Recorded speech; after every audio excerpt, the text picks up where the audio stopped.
स्वागत है दोस्तों आप सभी का फिर से एक नई वीडियो में। दोस्तों आज का ये वीडियो दोस्तों जेकबोर्ड के दोस्तों क्लास 10th के सभी विद्यार्थी के लिए बहुत ही मोस्ट इंपॉर्टेंट वीडियो रहने वाला, ठीक है। क्योंकि दोस्तों आज के इस वीडियो में हम लोग जो है क्लास 10th का सोशल साइंस यानी कि दोस्तों सामाजिक विज्ञान का वीकली टेस्ट क्वेश्चन आज के इस वीडियो में सॉल्व करने वाले हैं। इसीलिए दोस्तों आप वीडियो को शुरू से लेकर अंत तक देखिएगा और जितना भी दोस्तों को जरूर शेयर कीजिएगा। और दोस्तों यदि आप चैनल पर पहली बार हैं तो चैनल को सब्सक्राइब करने के साथ साथ बेल नोटिफिकेशन को भी ऑल पे प्रेस कर लीजिएगा। तो चलिए दोस्तों बिना देरी के क्लास 10 सोशल साइंस का वीकली टेस्ट क्वेश्चन को सॉल्व करते हैं, जिसमें आपका 10 MCQ प्रश्न है और आपका 6 सब्जेक्टिव प्रश्न, ठीक है। तो चलिए सारा का सारा प्रश्न आज के इस वीडियो में सॉल्व करते हैं। वीडियो को आप अंत तक जरूर देखिएगा।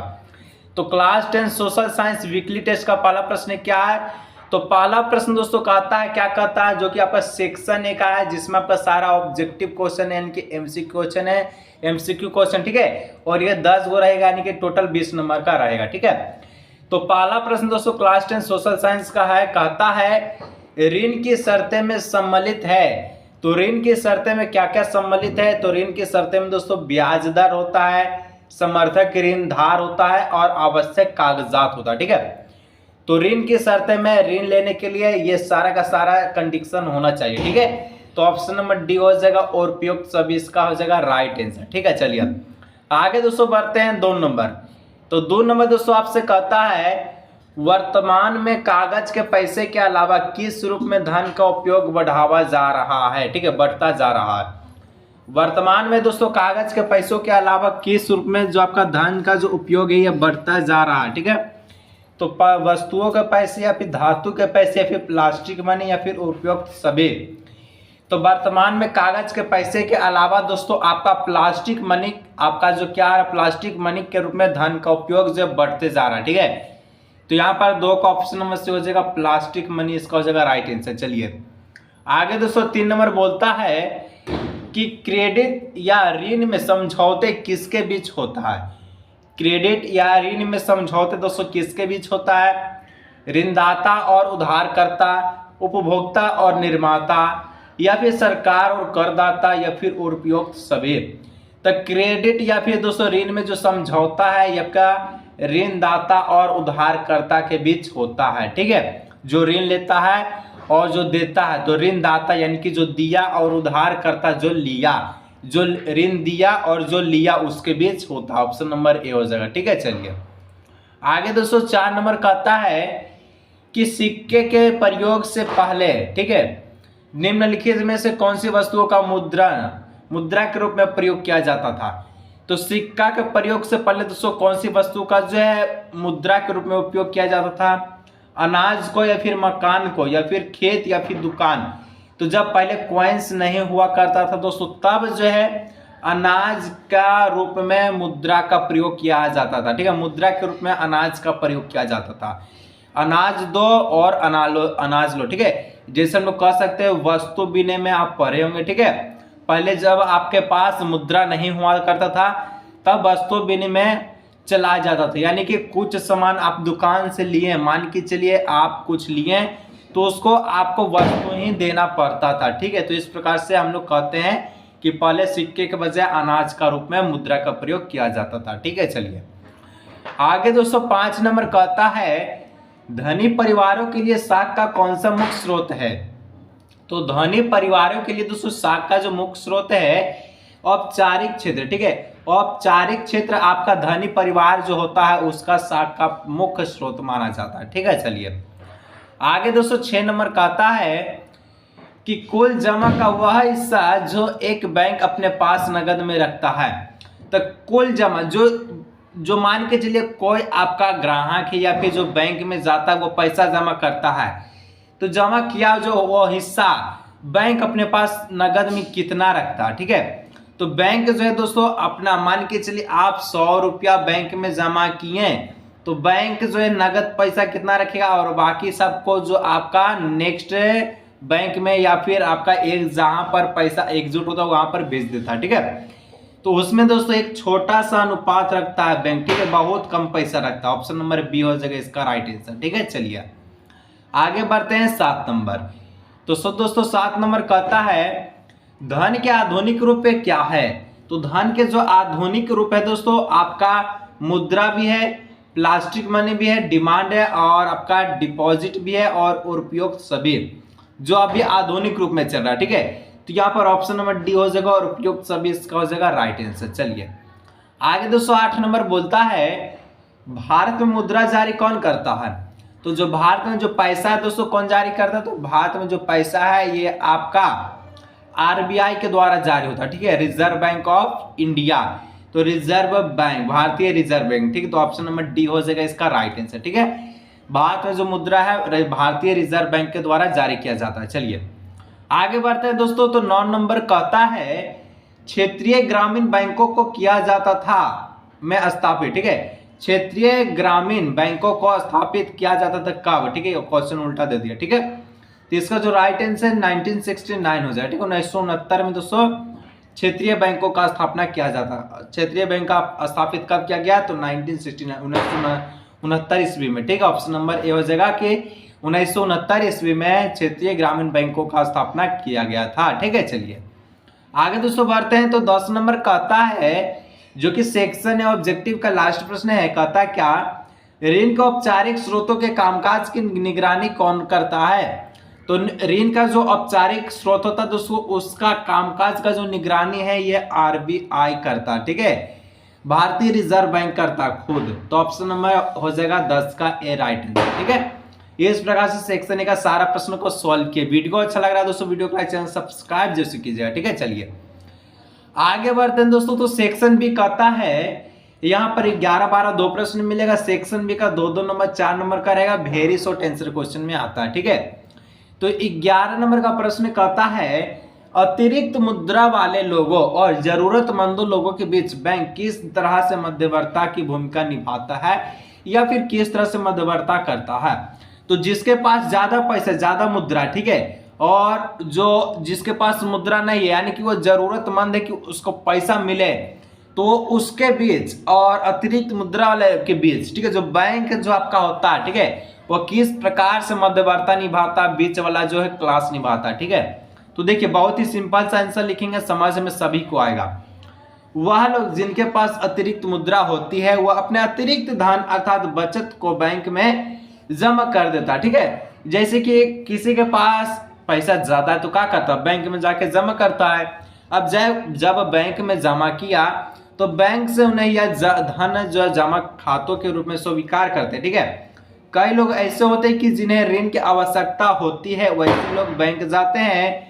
यदि उन्हें औपचारिक चैनल से ऋण लेना होता है तो बैंक अपने पास जमा राशि से ऐसे लोगों की ऋण मुहैया करता है। इस तरह से बैंक अतिरिक्त मुद्रा वाले लोगों और जरूरतमंदों के बीच में मध्यवर्ता की भूमिका निभाता है। देखिए जैसे कि मान के चलिए जिसका पास ज्यादा पैसा किसी व्यक्ति के पास, ठीक है, मान के चलिए ए व्यक्ति के पास ज्यादा पैसा, तो ये जो बैंक में अपना पैसा क्या करेगा, जमा करेगा। ठीक है, बैंक में जमा करेगा। अब जो बी व्यक्ति है इसको जो पैसा की जरूरत है, जो ए व्यक्ति जो बैंक में पैसा जमा किया था, ठीक है, अब बी व्यक्ति को जरूरत है पैसा ज्यादा, तो क्या करता है, तो जाके ऋण लेता है बैंक से। तो बैंक के पास तो पैसा होता नहीं है, तो जो बंदा पैसा जमा करता है वही उसका पास स्टॉक रहता है, जिसके माध्यम से जो बैंक है ये ऋण देने में कामयाब होती है। इस प्रकार से अतिरिक्त मुद्रा और जरूरतमंदों के लोगों के बीच में क्या होता है, बैंक मध्यवर्ता की भूमिका निभाता है। ठीक है, मध्य स्तरता की। चलिए आगे दोस्तों बढ़ते हैं। 12 नंबर कहता है भारतीय रिजर्व बैंक अन्य बैंकों की गतिविधियों पर किस तरह से नजर रखता है और यह जरूरी क्यों है। तो आरबीआई जो है आरबीआई जो आपका अन्य बैंक जो है उसके गतिविधियों पर नजर रखती है। चलिए कैसे, तो भारतीय रिजर्व बैंक भारत का केंद्रीय बैंक है। ठीक है, यह भारत के बैंक के सेक्टर के लिए नीति निर्धारण का काम करता है। बैंक किसी भी अर्थव्यवस्था पर गहरा असर डालता है, इसलिए बैंकिंग सेक्टर के लिए सही नियम और कानून की जरूरत होती है। बैंकों की कार्य प्रणाली को नियंत्रित करने के रिजर्व बैंक न केवल बैंकिंग और फाइनेंस को सही दिशा में ले जाता है बल्कि पूरे अर्थव्यवस्था को भी सुचारू ढंग से चलाने में मदद करता है। जो भारतीय रिजर्व बैंक है क्या, तो ये जो आपका भारत का केंद्रीय बैंक है, ठीक है, जिसमें अन्य बैंक जो है इस प्रकार से इसके अंडर में काम करती है, हम लोग कह सकते हो। ठीक है, जो कि भारतीय रिजर्व बैंक का अन्य बैंकों को जो निगरानी रखता है कि कैसा काम कर रहा है नहीं कर रहा सुचारू रूप से। ठीक है, मदद भी करता है। चलिए आगे दोस्तों बढ़ते हैं सेक्शन सी। तो सेक्शन सी में आपको 2 प्रश्न मिलेगा, 13, 14, 3 नंबर, 6 नंबर का शॉर्ट आंसर क्वेश्चन में आता है। ठीक है, चलिए। तो 13 नंबर दोस्तों कहता है क्या कारण है कि बैंक कुछ कर्जदारों को कर्ज देने के लिए तैयार नहीं होता। तो देखिए जो बैंक है दोस्तों, कुछ कर्जदार यानी कि जो ऋण लेना चाहते हो उसको ऋण नहीं देता, और यह क्या क्यों होता है, क्या कारण इसका। ठीक है, तो इसका मुख्य कारण यह है कि जो ऋण लेता है उसके पास कुछ कागजात नहीं होगा, या फिर कोई ऐसा चीज नहीं होगा जिसको वह गिरवी रख सके। ठीक है, आंसर में क्या उसको देखते हैं। तो बैंक कुछ कर्जदारों को कर्ज लेने के लिए इसलिए तैयारी नहीं होते हैं क्योंकि वे ऋण की शर्तों को पूरा नहीं कर पाते, उनकी ऋण अदायगी की क्षमता विश्वसनीय नहीं होती है तथा उनके पास गिरवी रखने के लिए कोई संपत्ति भी नहीं होती है, जिसके कारण बैंक उन्हें ऋण देने के से कतराते हैं। यदि बैंक इन लोगों को ऋण दे दे तो उसे ऋण को वापसी भी नहीं होती, जिससे बैंक के अस्तित्व को खतरा पैदा हो सकता है। बैंक तभी चल सकता है जब उन्हें ऋण वापसी के साथ साथ ब्याज मिले, परंतु ऐसे लोगों को ऋण देने से बैंक देने से क्या उसे दोनों प्रकार के भुगतान प्राप्त नहीं होते हैं। तो जिसके पास कुछ कागजात नहीं है ऋण लेने का, जो भी है क्राइटेरिया उन्हें पूरा नहीं कर सकते हैं, जिसके माध्यम से बैंक उसको ऋण नहीं देता। ठीक है, बस इतना सिंपल सी बात है और कुछ नहीं। चलिए आगे दोस्तों 14 नंबर कहता है विकास में ऋण की महत्वपूर्ण भूमिका का विश्लेषण कीजिए। ठीक है, विकास में ऋण की भूमिका का विश्लेषण कीजिए, यानी कि मान के चलिए कोई विकास कर रहा है तो उसमें ऋण कैसे भूमिका निभाया, कर्ज कैसे भूमिका निभाया। ठीक है, तो उसको आपको व्याख्या करना। चलिए उत्तर में लिखिएगा विकास में ऋण की अहम भूमिका होती है। ऋण के माध्यम से लोगों की आय बढ़ सकती है, जिससे बहुत से लोगों अपने विभिन्न जरूरतों की पूर्ति के लिए सस्ती दरों पर कर्ज ले सके, वे फसल उगा सके, कोई कारोबार शुरू कर सके, नए उद्योग लगा सके तथा वस्तुओं का व्यापार कर सकते हैं। इस तरह ऋण से लोगों के प्रति व्यक्ति आय में वृद्धि होगी तथा उनकी जीवन स्तर ऊंचा होगा। उद्योगों और कृषि का विकास होने से उत्पादन में वृद्धि होती है, जिससे देश का विदेशी व्यापार भी बढ़ता है। अतः ऋण जो आपका देश के विकास के लिए बहुत ही महत्वपूर्ण भूमिका निभाती है। मतलब कि कोई व्यक्ति ऋण लेता है, ठीक है, उसके बाद कोई कारोबार करता है और कारोबार में दोस्तों वो उन्नति हो जाता है। ठीक है, मान के चलिए पूरा उसका कारोबार चलने लगा और पूरा उन्नति हुआ, तो जितना ऋण लिया तो उससे कई पैसा आ गया, बहुत सारा पैसा। तो उस तरह से हम कह सकते हैं कि ऋण जो है एक विकास व्यक्ति के लिए बहुत ही महत्वपूर्ण भूमिका निभाता है। ठीक है, चलिए आगे बढ़ते हैं सेक्शन डी। तो सेक्शन डी 15, 16 2 प्रश्न रहेगा, 5 नंबर 10 नंबर का लॉन्ग आंसर क्वेश्चन में आता है। ठीक है, तो दोस्तों 15 नंबर का आता है जोखिम वाली परिस्थितियों में ऋण कर्जदार के लिए समस्याओं खड़ी कर सकती है, स्पष्ट कीजिए। कैसे स्पष्ट कर सकते हैं? तो जोखिम वाली परिस्थितियों में ऋण कर्जदार के लिए और भी समस्याएं खड़ी कर सकती है। इसे ऋण जाल कहते हैं। क्या कहते हैं? ऋण जाल। इसे समझने के लिए एक छोटे किसान का उदाहरण लेते हैं। ठीक है, जिसके पास जमीन का एक छोटा सा टुकड़ा है। मान लीजिए कि वह किसान खाद और बीज खरीदने के लिए कुछ रुपये उधार लेता है। जो उपज होती है वह उसके परिवार के भरण पोषण के लिए भी काफी नहीं होती है, इसलिए वो इस स्थिति में कभी नहीं आ पाता है कि खेत से उपजे अनाज को बेचकर अपना कर्ज चुका सके। यदि बाढ़ या सूखे से उसकी फसल तबाह हो जाती है तो उसकी स्थिति और भी खराब हो जाती है। इस तरह से वह किसान कर्ज में कुचक्र में फंस जाता है और कह सकते हैं कि जोखिम वाली परिस्थितियों में ऋण कर्जदार के लिए और भी समस्या इसलिए होता है। मान के चलिए कोई व्यक्ति ऋण लेता है, ठीक है, कोई व्यक्ति ऋण लेता है, कारोबार करता है। मान के चलिए कारोबार के लिए, नया बिजनेस के लिए कोई व्यक्ति ऋण लेता है और उस बिजनेस उसका जो ठप पड़ जाता है या फिर बिजनेस नहीं चल पाता है, जिसके कारण उसका ऋण क्या होता है, बढ़ते जाता है। और इस प्रकार से हम लोग कह सकते हैं जोखिम परिस्थितियों में ऋण कर्जदार के लिए और भी महत्वपूर्ण समस्या उत्पन्न करता है। ठीक है, चलिए आगे बढ़ते हैं 16 नंबर वीडियो का लास्ट प्रश्न दोस्तों। और वीडियो में कुछ भी समझ में आया तो लाइक करके जरूर से जरूर, जितना भी दोस्तों को शेयर जरूर कीजिएगा। ठीक है, चलिए कहता मुद्रा आवश्यकताओं के दोहरे संयोग की समस्याओं को किस तरह से सुलझाती है, अपने और से उदाहरण देकर समझाई। ठीक है, तो मुद्रा दोहरे संयोग मतलब कि देखिए मान के चलिए पहले वस्तु विनिमय होता था। ठीक है, समझ लीजिए, उसके बाद हम आंसर बता देंगे। ठीक है, पहले वस्तु विनिमय होता था, जिसके कारण अगर आपके पास, ठीक है, पहले होता था दोस्तों कि एक गाय दो और 4 बकरी लो, ठीक है, एक गाय दो और 4 बकरी लो, ठीक है। इस प्रकार से पहले वस्तु विनिमय होता था। यानी कि अगर आपको चावल चाहिए, अगर आपको चावल चाहिए तो आपको गेहूं देना पड़ेगा। मान के चलिए आपके पास ना गेहूं है ना चावल है, और आपको चावल चाहिए और अगला आदमी बोलेगा हमको गेहूं दीजिए, तब हम आपको चावल देंगे। तो ये जो वस्तु विनिमय होता है इसमें बहुत सारे कठिनाइयों का सामना करना पड़ता है, क्योंकि आपके पास ना चावल है ना गेहूं है।